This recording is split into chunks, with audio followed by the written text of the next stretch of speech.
माशाल्लाह मेरा बड़ा दिल बाग हुआ, बड़ा अच्छा इंतज़ाम, खाने का एहतमाम, लंगर गौसिया का एहतमाम।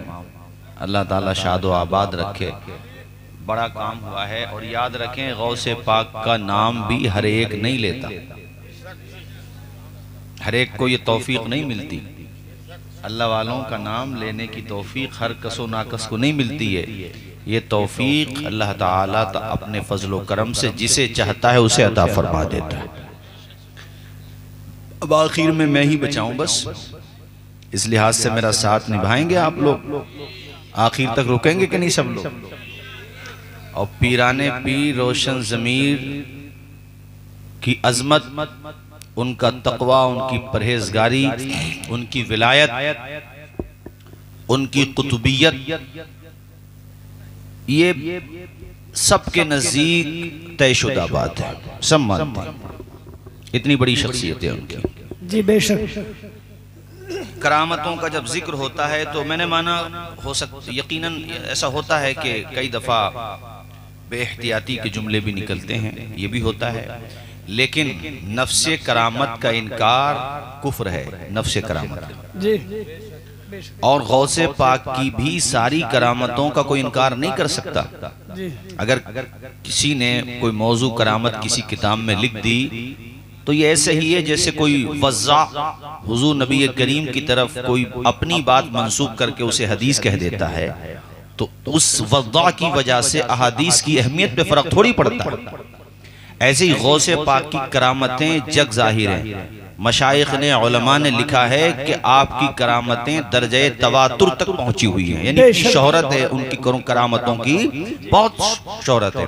आओ मैं तुम्हें कुरान से बताता हूं कि वलियों की ताकत क्या होती है। बेशक बेशक। मैंने आयत ही वो पढ़ी है, 19वें पारे की आयत है, ये सूरह नम्ल की हजरत।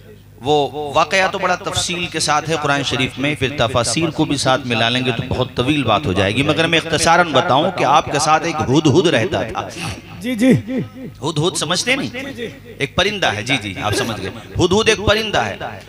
और अल्लाह ताला ने सुलेमान अलैहिस्सलाम और उनके वालिद माजिद हजरत दाऊद अलैहिस्सलाम को परिंदों की बोली का इल्म अता फरमाया था। बेशक, सुभान अल्लाह। ये भी कुरान शरीफ में है, उल्लिमना मंतिक़त तैर, हमें परिंदों की बोली सिखाई गई है। वो सबकी भाषाएं समझते थे। ये भी तस्करा कुरान शरीफ में है कि जब उनका लश्कर गुजर रहा था तो चूंटी ने बाकी चूंटियों से कहा कि अपने अपने सुराखों में दाखिल हो जाओ, चूंकि सुलेमान का लश्कर आ रहा है। ये कुरान में है। मैं कहता हूं लोगों से, कुरान शरीफ पढ़ो, बसीरत के साथ भी पढ़ो, बसारत के साथ भी पढ़ो। तो वो चूंटियां दाखिल हो गईं। फतबस्सम ज़ाहिकम मिन क़ौलिहा, चूंटियां कितनी दूरी पर ये बात कर रही हैं आपस में, वो चूंटी बाकी चूंटियों से कह रही है। और कुरान कहता हजरते सुलेमान उसकी ये बात सुन के दूर ही से मुस्कुरा रहे हैं।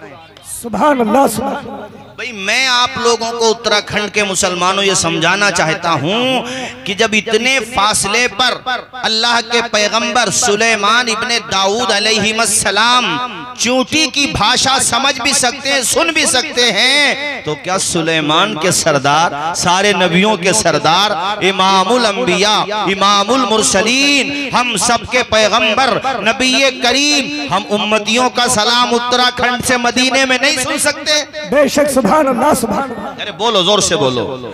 ये कयास माल फारिक नहीं है, ये कयास दुरुस्त है। ये बात बिल्कुल दुरुस्त है कि जब सुलेमान अलैहिस्सलाम ये सुन सकते हैं तो नबियों के इमाम क्यों नहीं सुन सकते? बोलो जरा जोर से।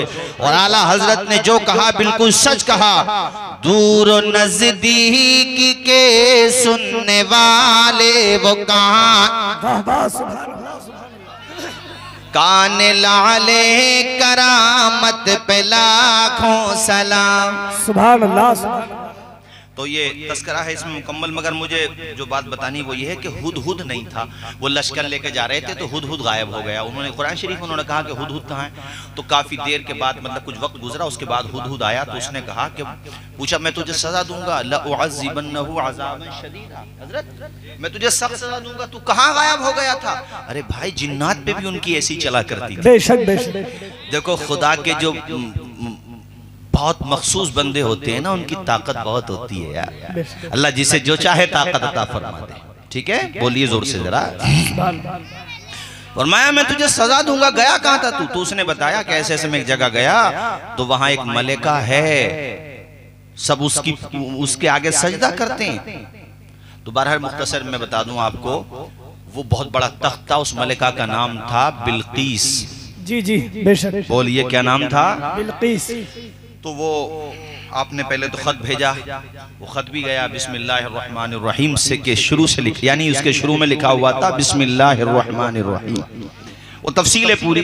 यहाँ एक मैं आपको पैगाम ये भी देना चाहता हूँ, आप भी जो जायज अच्छा काम किया करो तो बिस्मिल्लाह शरीफ पढ़ लिया करो।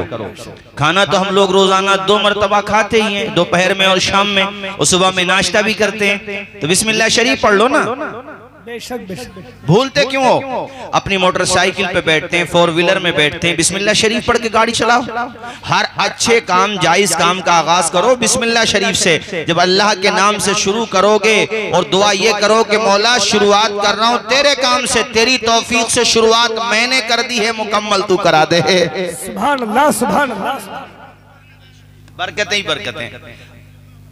हाँ, तमाम माशाल्लाह बड़ी अच्छी बात की। हमारे माएँ बहनें बैठी हैं, इनसे भी कहता हूँ मैं, खवातीन से भी, अपने बच्चों को ये आदत आप बचपने ही से उनके जहनों में फॉरवर्ड कीजिए, उनके जहनों में ये बात आप डालिए कि स्कूल में भी जिस वक्त खाना खाएं तो बिस्मिल्लाह शरीफ पढ़ के।